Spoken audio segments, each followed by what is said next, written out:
Monsieur Kamere, aujourd'hui l'opinion s'interroge où serait Kamere concrètement? Kamere, je vous rassure que Kamere est encore à Kinshasa. Mais nous avons été le voir parce que nous avons été alertés par le directeur de la prison. Et nous avons été le voir, vous avez entendu, et nous l'avons vu dans une situation pas très confortable.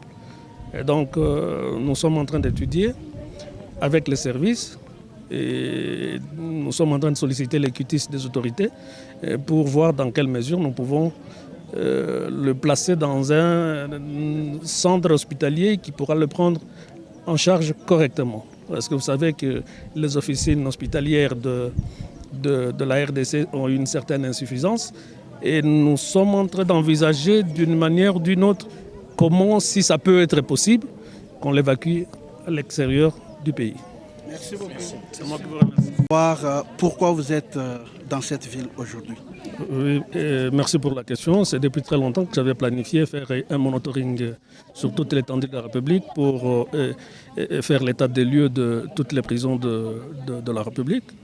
Mais Dieu a fait grâce que nous puissions avoir l'autorisation du Premier ministre et de son Excellence Monsieur le Président de la République, chef de l'État et magistrat suprême, et qui nous ont permis de faire ces monitoring. Donc l'objet de notre visite ici, ce n'est pas une visite de gaieté des cœurs. Nous sommes venus nous rendre compte de l'état de nos prisons et éventuellement voir l'état dans lequel se trouvent les prisonniers, donc nos compatriotes qui sont en conflit avec la loi.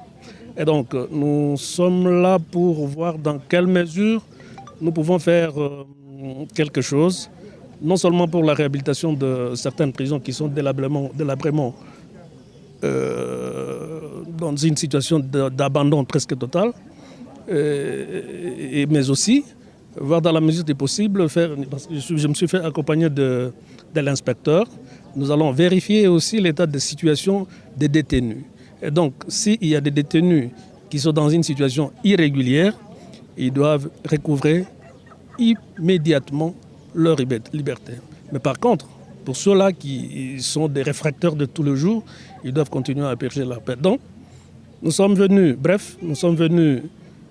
non seulement visiter, connaître l'état des lieux de toutes nos prisons de l'Est, mais aussi voir l'état des prisonniers qui sont dans ces prisons-là.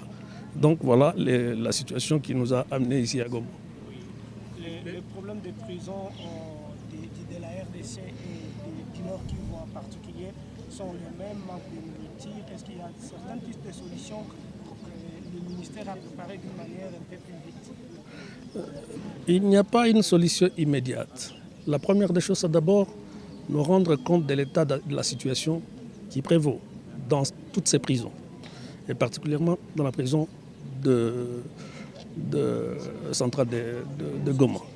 Et donc nous devons d'abord nous rendre de l'état de cette prison, et nous allons également voir la situation de ces enfants, de nos compatriotes qui y habitent. Et donc, quand je parle de la situation de nos compatriotes qui y habitent, c'est de voir également leur façon comment nous les nourrissons. À mon humble avis, il y a un mois passé, nous avons déjà débloqué un petit montant, pour, tant soit peu bien entendu, pour essayer de pallier à certaines situations, à certaines insuffisances. Mais ce n'est pas assez. Nous sommes en train de voir dans quelle mesure nous pouvons mettre fin à toute cette situation-là de la carence ou des carences de nourriture dans nos prisons. Et c'est comme ça que nous avons préféré d'abord descendre et vivre nous-mêmes ce qui est, connaître le nombre de prisonniers, connaître l'état de ces prisonniers et connaître l'état de la prison. Et voilà, et en bref, ce que je peux vous dire par rapport à ça. Monsieur le ministre, l'actualité l'oblige, il y a toujours des controverses autour de l'état de santé des médecins.